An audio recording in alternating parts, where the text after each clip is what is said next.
ডোমজুড়ের বাসিন্দা এই মহিলা এবং তার ছেলে এমন কাজ করেছে, এতটা নক্কারজনক কাজ করেছে যা সত্যি লজ্জাজনক, বলতে গিয়েও লজ্জা লাগে। একটি মেয়ে, তার বাড়ি হচ্ছে পানিহাটিতে, তাকে বলা হয়েছিল যে ইভেন্টের কাজ দেওয়া হবে। এবার ইভেন্টের কাজ স্বাভাবিকভাবেই যখন যেটা যার পেশা, সেই পেশার তাগিদে সেই মহিলাটি ছুটে গিয়েছিলেন ডোমজুড়ে। আর এখান থেকেই শুরু আসল গল্প।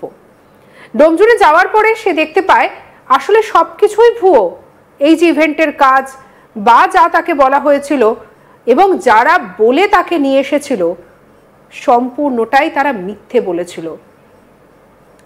আরিয়ান খান এবং তার মা, তারা মিথ্যে কথা বলে নিয়ে এসেছিল এবং উদ্দেশ্য ছিল আলাদা, খারাপ কাজ করানো, নীল ছবির শ্যুট করানো। এবং এমন কিছু ভিডিও আমাদের কাছে এসেছে, ওই যে মহিলা মানে যে মা, চলুন আমরা ভিডিওটা দেখে তারপরে নিজেরাই বলুন তো কোনো মা কি এরকম হতে পারে? বা এ মা সত্যি দেখে যেন একেবারে বিশ্বাস করা যায় না। এই যে ভিডিওটা দেখতে পাচ্ছেন, মায়ের ভিডিও দেখতে পাচ্ছেন আপনারা, এই সেই মা, দেখছেন? এই সেই মা, এবং তার নিজস্ব প্রোডাকশন হাউস রয়েছে। আর সেইখান থেকে চলতো এই সমস্ত অসাধু কার্যকলাপ। টার্গেট করা হতো কাদের জানেন? মেয়েদেরকে, যারা ধরুন একটু দুস্থ পরিবারের বা যাদের সেরকম ভাবে সহায় সম্বল নেই, এরকম মেয়েদেরকে টার্গেট করা হতো। আর তারপরে কাজের নাম দিয়ে নিয়ে এসে চলতো দিনের পর দিন অত্যাচার, মানসিক অত্যাচার, শারীরিক অত্যাচার।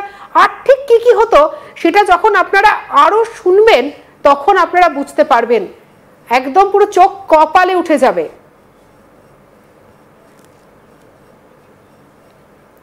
এবার আপনাদেরকে বলবো যে ঠিক পুরো ঘটনাটা কি কি, একদম শুরু থেকে জানবো। আমাদের সঙ্গে আমাদের কলিগ রয়েছেন, আমাদের সঙ্গে রাজেশ রয়েছে। রাজেশ, একটু জানতে চাইবো যে কি হয়েছিল। একদম দেখো, মা ছেলের মতন একটা পবিত্র সম্পর্ককে যারা কালিমা লিপ্ত করলো, এই শ্বেতা খান এবং আরিয়ান খান, এই মুহূর্তে খবরের শিরোনামে বাংলার মানুষ বিগত দুদিন ধরে তাদের নাম জেনেছে। তাদের যে কার্যকলাপ সম্পর্কে আমরা জানতে পারছি যে ইসারা এন্টারটেনমেন্ট নামে একটি প্রোডাকশন হাউস তারা খুলেছিল। মা এবং ছেলে দুজন মিলে এই ইসারা প্রোডাকশন হাউস তারা খুলেছিল, এবং এই প্রোডাকশন হাউসের আড়ালে কি চলতো সেটাই খবর। কারণ প্রোডাকশন হাউস যে কোনো কেউ খুলতে পারে, তারা চলচ্চিত্রের ব্যবসা করতে পারে, এটা একটা সফল এবং লিগ্যাল একটা বিজনেস। কিন্তু এই ইশারা প্রোডাকশন হাউসের, আমি কেন ইশারা বলছি, কারণ তাদের বানানটাও কিন্তু ভুল। ইউটিউবে তাদের চ্যানেল আছে, সেখানে ইশারাকে ইশারা লেখা আছে, তো আমরা সেটাই উচ্চারণ করব। এখন এই ইশারা প্রোডাকশন হাউসের অন্তরালে বা নেপথ্যে কি ব্যবসা চলতো সেটাই কিন্তু খবর, সেইটাই আমরা দর্শকদের জানাবো। কারণ যেটা এখন অভিযোগ উঠে আসছে, তারা নামে প্রোডাকশন হাউস খুললেও এর অন্তরালে কিন্তু নীল ছবির ব্যবসা চলতো। কারণ এই পানিহাটির যে মেয়েটি এই মুহূর্তে সে মৃত্যুর সঙ্গে লড়াই করছে, যে সাগর দত্ত হাসপাতালে ভর্তি রয়েছে, সে যদি না গত বৃহস্পতিবার নিজের জীবন হাতে করে পালিয়ে যেতে সক্ষম হতো, তাহলে কিন্তু এই মা ছেলের পর্দাফাশ হতো না, বা হয়তো অনেক দেরিতে হতো। কারণ বছরের পর বছর ধরে তারা এই কাজের সঙ্গে যুক্ত, এবং এই শ্বেতা খান এবং আরিয়ান খান সম্পর্কে কিন্তু একের পর এক পর্দা ফাঁস হচ্ছে যখন থেকে এই ঘটনাটা প্রকাশ্যে এসেছে। কি জানা যাচ্ছে, হাওড়ার ডোমজুড়ের কাছে বাঁকড়ার বাসিন্দা এই শ্বেতা খান, তিনি মা, এবং সম্পর্কে তার ছেলে আরিয়ান খান, তারা মা ছেলে। এবং জানা যাচ্ছে তার এই শ্বেতা খানের মেয়েও, যদিও সেটা এখনও কনফার্ম নয়, জানা যাচ্ছে তাকেও ফোর্স করা হতো এই নীল ছবির ব্যবসাতে কাজ করার জন্য। এবং ইশারা এন্টারটেনমেন্টের নামে যে প্রোডাকশন হাউস। রাজেশ, আমি তোমাকে একটু থামাচ্ছি। আপনারা এই মুহূর্তে স্ক্রিনে যে সমস্ত ভিডিওগুলো দেখতে পাচ্ছেন, দেখলে পরে বুঝতে পারবেন যে কি ধরনের ভিডিও আসলে তারা বানাতো। দেখতে পাচ্ছেন, এই হয়েছে সেই ভিডিওর নমুনা, মা ছেলের নমুনা, এবং যে সমস্ত জায়গায় এই শুটগুলো করা হচ্ছিল, সাধারণভাবে বা আপাত দৃষ্টিতে রাজেশ দেখো দেখলে পরে কিন্তু মনে হওয়ার উপায় নেই যে আসলে কি ধরনের শুট হচ্ছিল। কারণ আমরা অনেক সময় কিন্তু এই ধরনের ভিডিও আমরা ইউটিউবে বা বিভিন্ন জায়গায় দেখি। আমরা দর্শকদেরকে দেখাচ্ছি সেটা ইশারা এন্টারটেনমেন্টের লিগালি শুট করা বিভিন্ন মিউজিক ভিডিওর থেকে বিভিন্ন অংশ আমরা দর্শকদেরকে দেখাচ্ছি। এটা কিন্তু তাদের বৈধ ব্যবসা ছিল ইশারা এন্টারটেনমেন্ট, এবং এখানে কিন্তু কোনো রকম সমস্যা নেই, কোনো অবৈধ কাজ নেই। তারা এই এই মিউজিক ভিডিওগুলি শুট করতো এবং ইশারা এন্টারটেইনমেন্টের ব্যানারে এই মিউজিক ভিডিওগুলোই তারা আপলোড করতো। কিন্তু এর পেছনে কি এর অন্তরালে কি চলতো সেটাই হচ্ছে আমরা দর্শকদের জানাচ্ছি। যেটা জানা যাচ্ছে যে এই এর অন্তরালে মা ছেলে আরিয়ান খান এবং শ্বেতা খানের নেতৃত্বে নাকি চলতো নীল ছবির ব্যবসা, এমনটাই জানা যাচ্ছে।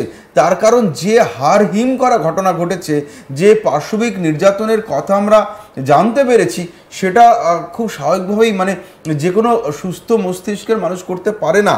কারণ যেটা জানা যাচ্ছে, পানিহাটির বাসিন্দা একজন মহিলা, মাত্র 24 বছরের একটি মেয়ে, সে কাজের সন্ধানে সে ছিল এবং আরিয়ান খানের সঙ্গে ঘটনাচক্রে তার আলাপ হয় 1 বছর আগে, এবং আরিয়ান খান তাকে কিন্তু আরও বেশি টাকায় ভালো কাজের অফার দেয় এবং সেই অফার কিন্তু অ্যাকসেপ্ট করে খুব স্বাভাবিকভাবে নিজের উপার্জনের জন্য। আরিয়ান খানের কথা মেনে সেই অফার অ্যাকসেপ্ট করে এই মেয়েটি, অর্থাৎ পানিহাটির যে মেয়েটির কথা আমরা বলছি, মাত্র 24 বছরের মেয়ে, যে স্বপ্ন দেখেছিল কলকাতায় এসে আর অনেক বড় কাজ করবে, অনেক বেশি টাকা উপার্জন করবে, পরিবারের পাশে দাঁড়াবে, তাকে নিয়ে আসা হয় হাওড়ার ডোমজুড়ে। এই ডোমজুড়েই ফ্ল্যাট ছিল, ভাড়া নেওয়া ফ্ল্যাট ছিল এই আরিয়ান খান এবং তার মা শ্বেতা খানের। এবং সেই ফ্ল্যাটে আসার পর সেই মেয়েটির মাথায় আকাশ ভেঙে পড়ে। তার কারণ সে যে স্বপ্ন নিয়ে এসেছিল তার উল্টো, তার বাস্তবটা ছিল তার উল্টো। তাকে এখানে আনার পর বলা হয় নীল ছবিতে কাজ করতে। রাজেশ, আমি তোমাকে একটু থামাচ্ছি। এই যে অভিযুক্ত যার কথা আমরা বলছি, চলুন আমরা মনে হচ্ছে শুনে নি সে তার অভিযোগে ঠিকই জানিয়েছে। ইভেন্টে কাজ করি, আমাকে কাজ দেবে বলে নিয়ে গেল। নিয়ে যাওয়ার পর আমাকে মিথ্যে কথা বলে ঘরে কাজ করাতে বলেছে, ট্রেনিং দেবে, 2 বছর ট্রেনিং দেবে, না করতে পারলে মেরে মেরে করাবে। তারপর ঘরের কাজ করাতো, মেরে মেরে কাজ করাতো, রড দিয়ে মেরেছে, কোদাল দিয়ে মেরেছে, কোনো একটা জায়গা বাদ নিয়ে মার খায়নি, এবং প্রাইভেট পার্টেও মেরেছে। তোমার সাথে পরিচয় হলো কি করে? বন্ধু ছিল আমার। কিভাবে? ফেসবুক দিয়ে, মেসেঞ্জারে। তারপর কথা হয়, ও বলি যে কাজ ব্যাপারে কথা হয় আমার, তো বলেছে হ্যাঁ কাজ দেবো ইভেন্টে। কোথায় নিয়ে গেছিল? ওর বাড়িতে নিয়ে গেল। ওর মা কাজ বাজ করে, বড় বড় ইভেন্ট করে, তো বাড়ি কাজ করবে বলে আমাকে বললো। আমি বললাম না, আমি করবো না। তারপরে এরকম টর্চার করে আমাকে। বাড়ি কোথায়? বাড়ি তোমার হাওড়া, তো বাঁকড়া আনসারি ডাক্তারখানা। কি নাম ছিল? শেখ আরিয়ান খান। ওখান থেকে তুমি পালালে কি করে? আমি আজকে সকালে পালিয়েছি 7টার সময়, ক্যামেরা অফ করে। চাবি বাইরে ছিল, এমনি রোজ চাবি ঘরে থাকে, পালাতে পারতাম না, রোজই ভাবতাম। আজকে বাইরে ছিল চাবিটা, আস্তে করে সবাই ঘুমাচ্ছিল, আস্তে করে নিয়ে তারপর পালিয়ে গেলাম। তোমাকে মারধর করতো কেন? কাজ করতাম না বলে। কি কাজ করতো? ঘরের কাজ। তোমাকে তো অন্য কাজ করার জন্য নিয়ে গেছিল।